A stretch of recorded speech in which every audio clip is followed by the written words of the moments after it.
Napoleon Bonaparte. The latter years of the French Revolution saw the emergence of a man who played a quintessential role in shaping the future of France, Napoleon Bonaparte. Born as Napoleone Bonaparte, he made a huge impact and is considered one of the most famed military and political leaders. During his time, he not only served as the first consul, but even became the first monarch of France to bear the title of the emperor. What distinguished him from his contemporaries was his techniques that made him win over battles even against enemies who were numerically superior to him. Due to this, he is often regarded as the greatest military commander of all time. Another interesting aspect of his rule was the political and social reforms instituted by him, which pulled the country from the perils of bankruptcy. His Napoleonic Code combined the basic tenets of old Roman law with modern French statutes. The code served as the precedent for subsequent codification of criminal and commercial laws in France and elsewhere. Childhood and early life. Born to Carlo Bonaparte, a lawyer, and his wife Letizia Ramolino, Napoleone Bonaparte was the fourth and the second surviving child of the couple. Academically brilliant, young Bonaparte completed his preliminary education from a France's Collège d'Autun before applying at the École Militaire in Paris. However, his 2 years term was cut short to 1 year post his father's demise. Career. Trained as an artillery officer, he joined as second lieutenant in La Fère Artillery Regiment in 1785. Serving at the Revolution in Corsica, he was promoted to the rank of a captain in the regular army in 1792. In 1793, following a split with Paoli, the nationalist Corsican leader, he, along with his family, shifted base to France. There he joined his regiment at Nice. It was his pro-republican pamphlet, Le Souper de Beaucaire, that earned him the admiration and support of Augustin Robespierre, younger brother of the revolutionary leader Maximilien Robespierre. At the age of 24, he was promoted to the rank of brigadier general and was put in charge of the artillery of France's Army of Italy. Adhering to his plans, the French army slowly and steadily captured the north, east, and west coast in the Battle of Saorgio. The fall of the Jacobins led to the rise of Maximilien de Robespierre, thus initiating the dictatorship of the Committee of Public Safety. In 1795, the Directory took over the control of the country. Bonaparte, who had supported the Directory all through, came under their good books and was named commander of the Army of the Interior. Additionally, he was made trusted advisor to the Directory on military matters. In 1796, he took over the working of the Army of Italy and transformed the once underfed, disgruntled army into a strong military force that helped expand the French Empire by winning numerous battles. Post the great victory over Austria, he moved over to Middle East, occupying Egypt. Meanwhile, he also weakened the British Empire by upsetting their trade route with India. Just as much his image was enhanced in his initial accomplishments, the Battle of Nile tarnished it all as Admiral Horatio Nelson crushed his army. Also, the same resulted in the crushing defeat of France against the coalition formed by Britain, Austria, Russia, and Turkey. Returning to France, he made plans with Emmanuel Sieyès that would allow them to retain their topmost position in the government. He formed a new constitution, which created position of the first consul. In 1800, he became the first consul of the French administration and brought about reforms in various sectors including economy, legal system, and education. He made Roman Catholicism the state religion and introduced the Napoleonic Code. He was involved in the creation of Bank of France and supervised the centralization of the government. Such was the escalating popularity of this French military and political leader that he was elected consul for life in 1802 and in 1804 made the Emperor of France.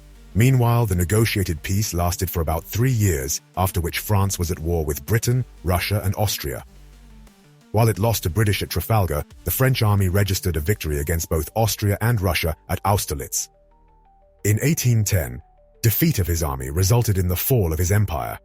The country was in bad shape, as both the country's military budget and military officials were devastated.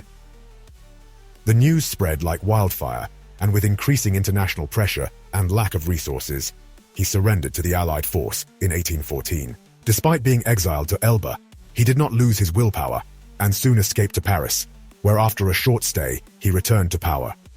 Though he did manage to make a magnificent comeback at Belgium, where he defeated the Prussians, at Waterloo, he suffered a blow once again with a defeat against the British. In 1815, he resigned from the powerful position that he held.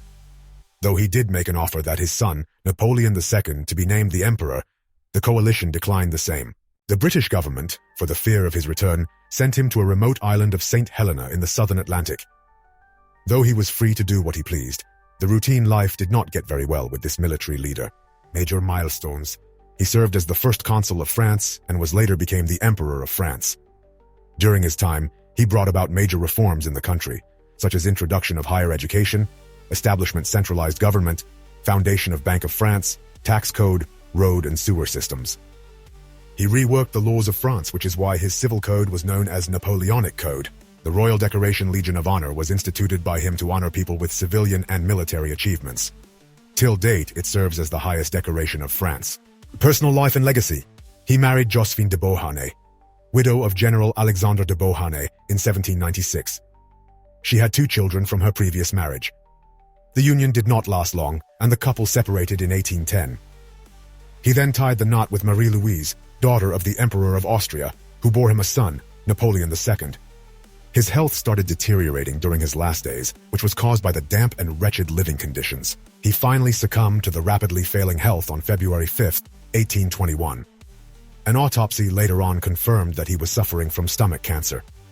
He was initially cremated at St. Helena, after which he was transported to Paris, where a state funeral was held. His remains were entombed in a porphyry sarcophagus in the crypt under the dome at Les Invalides. Facts about Napoleon Bonaparte. Napoleon Bonaparte was a lover of animals, particularly his pet dogs. He had several dogs during his lifetime and was known to treat them with care and affection. Despite his reputation as a military leader, Napoleon was also a talented writer. He wrote numerous letters, speeches, and even a romantic novella during his exile on the island of St. Helena. Napoleon was a fan of fine art and was known to have a keen eye for collecting valuable paintings and sculptures.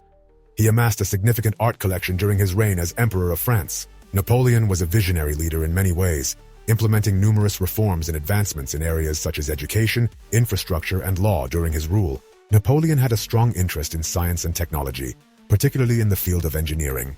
He supported various innovations and projects aimed at improving France's infrastructure and military capabilities.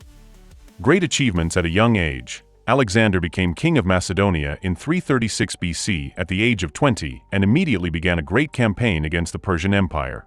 During this campaign, he conquered and controlled a wide area from Asia to Egypt and India.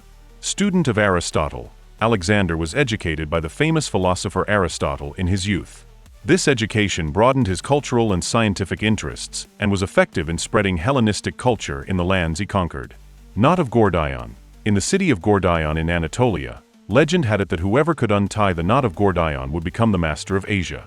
Alexander solved this problem by cutting the knot with his sword instead of untying it, and this event became a symbol of his determination and direct solutions. Spread of Hellenistic culture. During Alexander's campaigns, Greek culture and language, Koine Greek, spread over a wide geographical area. This marked the beginning of a cultural golden age known as the Hellenistic period, a mixture of Western and Eastern cultures. Death and mystery. Alexander died in Babylon in 323 BC, at the age of 32. The cause of his death is still unknown. There are various theories such as poisoning, disease, or alcoholism. After his death, his empire was divided among his generals and the Diadochi, heirs period began, during which the empire was fragmented.